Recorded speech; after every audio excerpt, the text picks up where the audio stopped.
Hey there, what's up? In this video, I'll give you a quick guide on how you can check if your 1xBet promo code is valid and active. So this is really useful to ensure that you don't waste time on expired or invalid codes. So the first thing that you will do once you've logged into your 1xBet account is you will go to the promo section or promotion. So yeah, it really depends.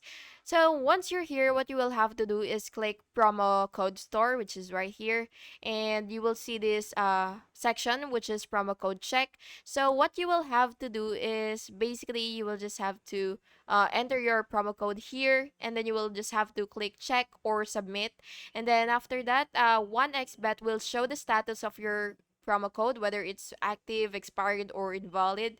And if it's active, the promo details will display the bonus amount, the type, and the expiration date.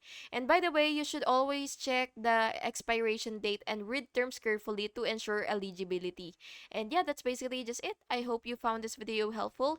And if you did, please make sure to like and subscribe for more videos like this. Thank you and have an awesome day.